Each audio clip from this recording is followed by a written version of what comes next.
Hello friends, good evening. स्वागत आप सभी का आपके अपने यूट्यूब चैनल लॉगिन स्टडी पर। तो चलिए फ्रेंड्स, शुरुआत करते हैं। देखिए आज के सेशन की। देखिए कल के सेशन के लिए सभी से क्षमा चाहते हैं। देखिए कल का सेशन अच्छे प्रकार से पूरा नहीं हुआ इसके लिए। देखिए आज के सेशन में हम देखने वाले हैं बीएसटीसी इंट्रेंस एग्जाम 2022 में पूछे जाने वाले शिक्षण अभिरुचि के इम्पोर्टेंट क्वेश्चन। तो देखिए आज हमारा पार्ट नंबर 18 है। हाँ देखिए डेली शाम 4 बजे ये क्लास आपके लिए लेकर आते हैं, डेली शाम 4 बजे। तो चलिए शुरुआत करते हैं आज के सेशन की।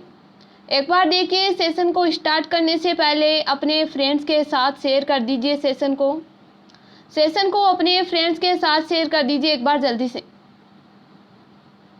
तो चलिए देखिए आज का फर्स्ट क्वेश्चन है। फर्स्ट क्वेश्चन में बताना है आपके अनुसार प्राथमिक स्तर पर किस प्रकार सह शिक्षा लाभप्रद है। सह शिक्षा किस प्रकार लाभप्रद है। अब देखिए सह शिक्षा होती क्या है, यानी गर्ल्स और बॉयज को एक साथ शिक्षा दी जाती है, वो क्या होती है, सह शिक्षा होती है। तो ये देखिए प्राथमिक स्तर यानी 1 से लेकर 5वीं क्लास तक लाभप्रद देखिए क्यों है। क्या इससे बच्चों में समानता का विकास होता है, बच्चों को एक साथ पढ़ने में रुचि होती है, या फिर बच्चों का सर्वांगीण विकास होगा, या बच्चों का विचार उत्तम हो जाता है। तो देखिए इससे क्या होगा, बच्चों में समानता का विकास होता है। देखिए लड़की और लड़के में भेद करने का, देखिए भेदभाव का जो भी भेदभाव है वो समाप्त हो जाता है और समानता का विकास होता है। असमानता देखिए नहीं रहती है। ऑप्शन देखिए ए राइट आंसर होगा। नेक्स्ट है क्वेश्चन नंबर 2। शिक्षकों के अधिकारों की रक्षा के संबंध में आपके विचार क्या है। शिक्षकों के अधिकारों की जो रक्षा है उनके संबंध में आपके विचार क्या है। शिक्षकों का एक यूनियन होना चाहिए, यानी शिक्षकों का एक ग्रुप होना चाहिए, संघ होना चाहिए, या फिर शिक्षक अधिकार एक्ट होना चाहिए, या शिक्षक के अधिकारों की रक्षा समाज की जिम्मेदारी होती है, या फिर शिक्षकों के अधिकारों का सम्मान हमेशा से होता रहा है। तो क्वेश्चन नंबर 2 में देखिए राइट आंसर क्या होगा कि शिक्षकों के जो अधिकार हैं उनकी रक्षा के संबंध में आपके विचार देखिए क्या है। तो क्या है, शिक्षक के अधिकार की रक्षा किसकी जिम्मेदारी है, समाज की जिम्मेदारी है, क्योंकि विद्यालय कहाँ होता है, समाज में होता है, और समाज के छात्रों को शिक्षित करने का काम किसका होता है, शिक्षक का होता है। और तो शिक्षक की रक्षा किसकी जिम्मेदारी होगी, समाज की होगी। तो ऑप्शन देखिए सी राइट आंसर होगा। नेक्स्ट है क्वेश्चन नंबर 3। आपके अनुसार शिक्षण की योजना पद्धति कैसी होनी चाहिए। शिक्षण की योजना पद्धति कैसी होनी चाहिए, देखिए बहुत ही इम्पोर्टेंट क्वेश्चन है। पाठ्य पुस्तक केंद्रित, शिक्षक केंद्रित, बालक केंद्रित, या फिर प्रोजेक्ट केंद्रित। तो शिक्षण की योजना पद्धति कैसी होनी चाहिए, बालक केंद्रित होनी चाहिए। ऑप्शन देखिए सी राइट आंसर होगा। नेक्स्ट है क्वेश्चन नंबर 4। शिक्षण समस्याओं को हल करने की जिम्मेदारी आपके अनुसार किसकी होनी चाहिए। जो भी पढ़ाई से रिलेटेड जो भी प्रॉब्लम्स है, समस्याएं हैं, उनको हल करने की जिम्मेदारी देखिए किसकी होनी चाहिए। क्या प्रधानाध्यापक की होनी चाहिए, या फिर अभिभावकों की यानी बच्चे के पेरेंट्स की, या फिर शिक्षकों की, या किसी की भी नहीं। तो देखिए किसकी होनी चाहिए जिम्मेदारी, शिक्षकों की होनी चाहिए। शिक्षण से रिलेटेड तो देखिए शिक्षक की जिम्मेदारी ही होनी चाहिए। ऑप्शन देखिए सी राइट आंसर होगा। नेक्स्ट है क्वेश्चन नंबर 5। आपके मित्र को ऊंची ऊंची डिग्रियां क्या मिली हुई है। आपका मित्र है, उसे ऊंची ऊंची डिग्रियां मिली हुई है, फिर भी अभी उसे नौकरी नहीं मिल सकी, तो आप क्या करेंगे, उसके लिए अच्छी नौकरी की तलाश करेंगे, उसे समझाएंगे कि आप में कहीं ना कहीं कुछ कमी है जिसमें सुधार वांछनीय है, यानी सुधार करना जरूरी है, या फिर सरकार की गलत नीतियों का परिणाम है कि अच्छी शैक्षिक डिग्रियां मिलने के बावजूद अधिकांश लोग बेरोजगार हैं, या उन्हें समझाएंगे कि हिम्मत न हारे और प्रतियोगिता परीक्षाओं में शामिल होते रहे, अंततः सफलता अवश्य मिलेगी। तो देखिए हमारे मित्र के पास बहुत सारी डिग्रियां हैं, तो देखिए हमें उसे क्या समझाना चाहिए कि आपको हिम्मत नहीं हारनी है और जितनी भी प्रतियोगी परीक्षाएं आती है, कंपटीशन एग्जाम आते हैं, उनमें आपको शामिल होना है और आपको देखिए लास्ट में सफलता अवश्य मिलेगी।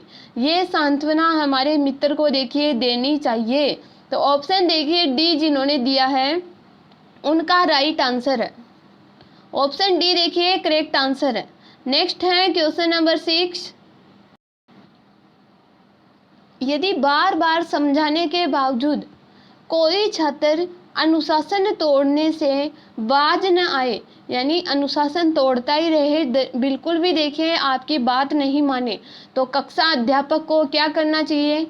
ऐसे छात्र को कठोर दंड देना चाहिए या फिर ऐसे छात्र को अतिरिक्त कक्षा कार्य देना चाहिए, या ऑप्शन सी है ऐसे छात्र को कुछ देर के लिए कक्षा से बाहर कर देना चाहिए, या ऐसे छात्र को परीक्षा में कम अंक दिया जाना चाहिए। तो देखिए राइट आंसर क्या होगा क्वेश्चन नंबर 6 में। ऐसे छात्र को क्या करना चाहिए? यदि वो अनुशासन भंग कर रहा है तो कुछ देर के लिए कक्षा से उसे बाहर कर देना चाहिए। ऑप्शन देखिए सी राइट आंसर होगा। नेक्स्ट है क्वेश्चन नंबर 7।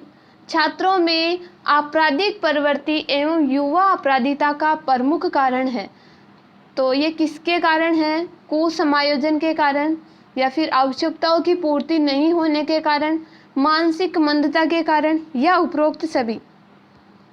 तो जो छात्रों में जो आपराधिक प्रवृत्ति हो जाती है, यानी अपराध करने की प्रवृत्ति किसके कारण होती है? एक तो कुसमायोजन, यानी अच्छे लोगों के संपर्क में नहीं रहते, बुरे लोगों के संपर्क में रहते हैं, इसलिए भी देखिए आपराधिक प्रवृत्ति हो जाती है। और यदि उनकी आवश्यकताओं की पूर्ति नहीं होती है, जैसे देखिए बच्चा चोरी करता है, अब बच्चा चोरी क्यों करेगा? यदि देखिए बच्चे को हर चीज़ समय पर मिलेगी तो क्या वो चोरी करेगा? क्या नहीं करेगा। तो बच्चा देखिए चोरी क्यों करेगा? क्योंकि यदि उसकी आवश्यकताओं की पूर्ति नहीं हो रही और वो चाहता है कि मेरे पास भी ऐसी चीज़ होनी चाहिए, इसके लिए देखिए वो चोरी करता है। तो देखिए आवश्यकताओं की पूर्ति नहीं होने के कारण और मानसिक मंदता, यानी उसका दिमागी स्तर बहुत कमज़ोर होने के कारण। तो ऑप्शन देखिए डी राइट आंसर होगा, उपरोक्त सभी। नेक्स्ट है क्वेश्चन नंबर 8। कक्षा नायक का चयन करते समय, अब देखिए कक्षा का जो मॉनिटर है उसे क्या बोलेंगे? कक्षा नायक। तो उसका चयन करते समय अब देखिए आपको एग्जाम में ध्यान रखना है, कक्षा नायक आ जाए और आप सोचो कि कक्षा नायक होता कौन है, तो देखिए कक्षा के मॉनिटर को बोलते हैं कक्षा नायक। तो कक्षा नायक का चयन करते समय अध्यापक को किस बात की ध्यान में रखना चाहिए? छात्र की बौद्धिक क्षमता को, छात्र के अनुशासन के प्रति निष्ठा को, अन्य छात्रों की पसंद को, या फिर छात्र की शैक्षिक उपलब्धि को। तो किस बात को ध्यान में रखना चाहिए? छात्र की अनुशासन के प्रति निष्ठा को, कि छात्र कितना खुद देखिए कितना अनुशासन में रहता है, उस छात्र को क्या करना चाहिए? मॉनिटर बनाना चाहिए। तो ऑप्शन देखिए बी राइट आंसर होगा। नेक्स्ट है क्वेश्चन नंबर 9। भारतीय समाज के परिप्रेक्ष्य में शिक्षण एक चुनौती से भी अधिक है। जो भारतीय समाज है उसकी नज़र में शिक्षण एक चुनौती से भी क्या है? अधिक है। जो पढ़ाने का काम है वो एक चुनौती से भी अधिक है। तो क्या ये धर्मांधता एवं विवेकहीनता के कारण है, या फिर जातीय विभेद के कारण, या सांप्रदायिक द्वेष के कारण, या उपरोक्त सभी? तो देखिए राइट आंसर क्या होगा? जो भारतीय समाज है उसमें शिक्षण एक, यानी जो पढ़ाने का कार्य है वो चुनौती से भी अधिक क्यों माना जाता है? किसके कारण माना जाता है? धर्मांधता एवं विवेकहीनता के कारण। ऑप्शन देखिए ए राइट आंसर होगा। नेक्स्ट है क्वेश्चन नंबर 10। शिक्षक आचार संहिता है शिक्षण कार्यों की सरकारी दस्तावेज, शिक्षकों के मानक व्यवहारों की सूचक पुस्तिका, शिक्षकों को नैतिकता का पाठ पढ़ाने वाली पुस्तिका, या उपरोक्त में से कोई नहीं? तो देखिए राइट आंसर क्या होगा? शिक्षक आचार संहिता है शिक्षकों के मानक व्यवहारों की सूचक पुस्तिका। ऑप्शन देखिए बी राइट आंसर होगा। नेक्स्ट है क्वेश्चन नंबर 11। बच्चों को दिया जाने वाला गृह कार्य कैसा होना चाहिए? कैसा होना चाहिए गृह कार्य? आसान और रुचिकर ताकि बच्चे उसे अवश्य कार्य करके लाए, या फिर मेधावी छात्रों के लिए चुनौतीपूर्ण तथा कमज़ोर छात्रों के लिए आसान, या फिर विविध प्रकार के होने चाहिए ताकि बच्चों को रोज एक ही प्रकार का काम न करना पड़े, या उपरोक्त सभी। तो गृह कार्य कैसा होना चाहिए? आसान और रुचिकर होना चाहिए ताकि बच्चे अवश्य करके लाए।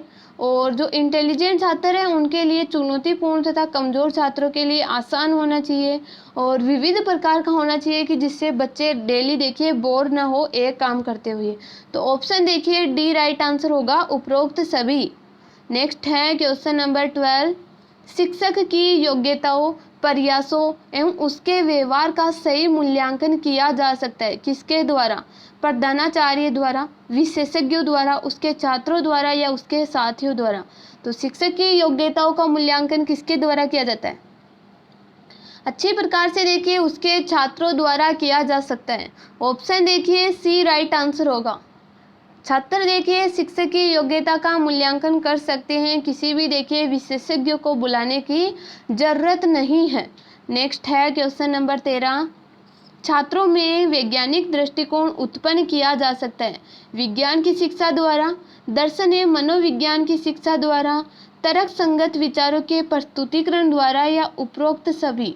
तो राइट आंसर क्या होगा? तर्क संगत विचारों के प्रस्तुतिकरण द्वारा।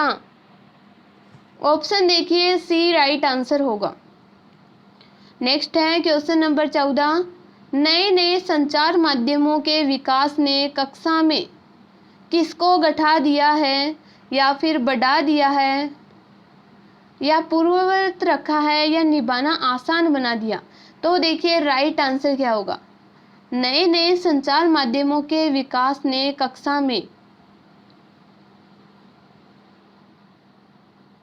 देखिए इस क्वेश्चन में थोड़ी मिस्टेक है, प्रिंटिंग में मिस्टेक है। तो देखिए ये क्वेश्चन हम नेक्स्ट क्लास में देखेंगे।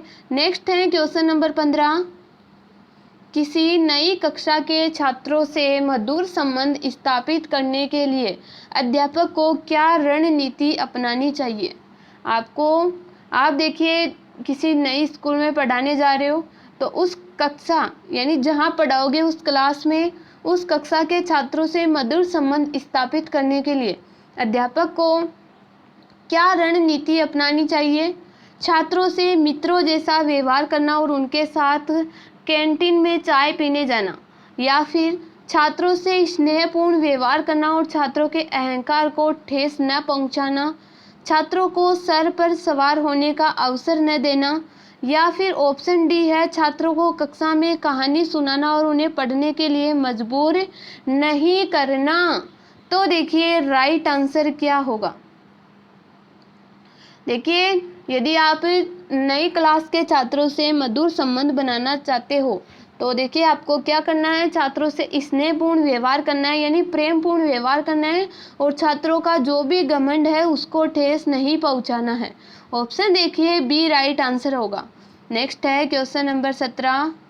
क्वेश्चन नंबर 16 है, देखिए छात्रों को हस्तलेख सुधारने के लिए अध्यापक को क्या करना चाहिए? छात्रों की राइटिंग सुधारने के लिए अध्यापक को क्या करना चाहिए? श्याम पट पर स्वयं बहुत सुंदर लिखना चाहिए, परीक्षाओं में हस्तलेख पर भी अंक दिया जाना चाहिए, स्कूल में समय समय पर हस्तलेख प्रतियोगिताएं आयोजित की जानी चाहिए, जैसे कई स्कूल में होती है निबंध प्रतियोगिताएं, कविता प्रतियोगिताएं। ऐसी प्रतियोगिताएं होगी तो देखिए हस्तलेख बच्चों का सुधर जाएगा। तो ऑप्शन देखिए डी राइट आंसर होगा, उपरोक्त सभी। नेक्स्ट है क्वेश्चन नंबर 17। देखिए अभी तक आपने सेशन को लाइक नहीं किया है तो देखिए सेशन को लाइक कर देना है आपको, और सेशन को अपने फ्रेंड्स के साथ शेयर भी ज़रूर करना है। सेशन को एक बार अपने फ्रेंड्स के साथ शेयर कीजिए और लाइक कीजिए। फिर देखते हैं नेक्स्ट क्वेश्चन।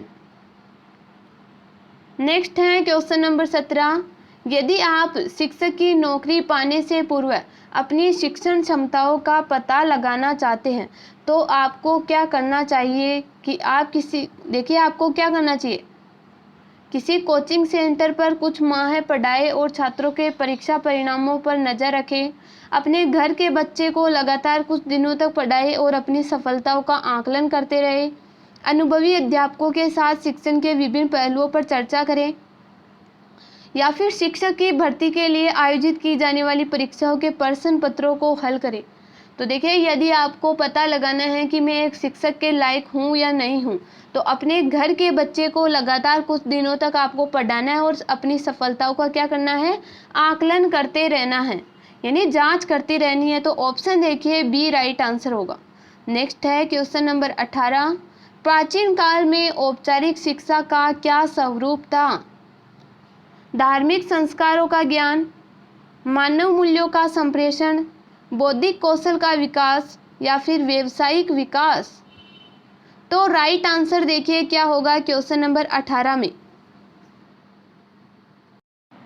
क्या होगा देखिए करेक्ट आंसर क्वेश्चन नंबर 18 में, धार्मिक संस्कारों का ज्ञान। ऑप्शन देखिए ए राइट आंसर होगा। नेक्स्ट बात करते हैं क्वेश्चन नंबर 19 की, विद्यालय के विकास हेतु क्या कदम उठाया जाना चाहिए? आपको क्या करना है, विद्यालय का विकास करना है, तो उसके लिए क्या कदम उठाया जाना चाहिए? अच्छे प्राचार्य एवं अध्यापक का चयन किया जाना चाहिए, या फिर भवन व वातावरण को सुंदर बनाया जाना चाहिए, बच्चों व अभिभावकों को वरीयता देनी चाहिए, या कर्मचारियों का विकास करना चाहिए? तो राइट आंसर देखिए क्या होगा, अच्छे प्राचार्य एवं अध्यापक का चयन किया जाना चाहिए। ऑप्शन देखिए ए जिन्होंने दिया है उनका राइट आंसर है। नेक्स्ट है आज का लास्ट क्वेश्चन, क्वेश्चन नंबर 20, अध्यापक छात्रों को पुस्तकालय से पुस्तकें इश्यू कराने के लिए प्रेरित करता है। जो अध्यापक होता है वो छात्रों को पुस्तकालय से पुस्तकें उपलब्ध कराने के लिए प्रेरित करता है, उनकी अध्ययन की आदतों के विकास के लिए, उन्हें ज्ञान प्राप्ति के साथ साथ मनोरंजन पाने के लिए, या फिर उनकी खाली समय के सदुपयोग के लिए, या उपरोक्त सभी। अब देखिए, जो अध्यापक होते हैं वो विद्यार्थियों को पुस्तकालय से पुस्तकें क्यों उपलब्ध करवाता है? क्यों उपलब्ध करवाता है, किस लिए उपलब्ध करवाता है? क्योंकि उनकी अध्ययन की आदतों के विकास के लिए।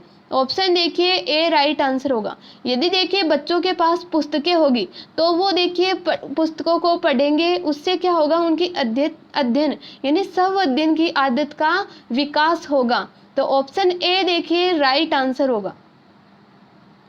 तो चलिए अब आपको बताना है कैसा लगा आज का सेशन, आपको सेशन कैसा लगा आपको आज का। देखिए, आपको यदि सेशन अच्छा लगा हो तो सेशन को आपको देखिए लाइक करना है और शेयर करना है। और देखिए, किसी के पास सेशन का देखिए नोटिफिकेशन नहीं आता तो आपको क्या करना है, बेल आइकन को प्रेस करना है। सबसे पहले चैनल को सब्सक्राइब करना है और फिर बेल आइकन को प्रेस करना है, ताकि आपके लिए देखिए डेली नोटिफिकेशन आए। तो चलिए आज की क्लास देखिए यहीं एंड करते हैं।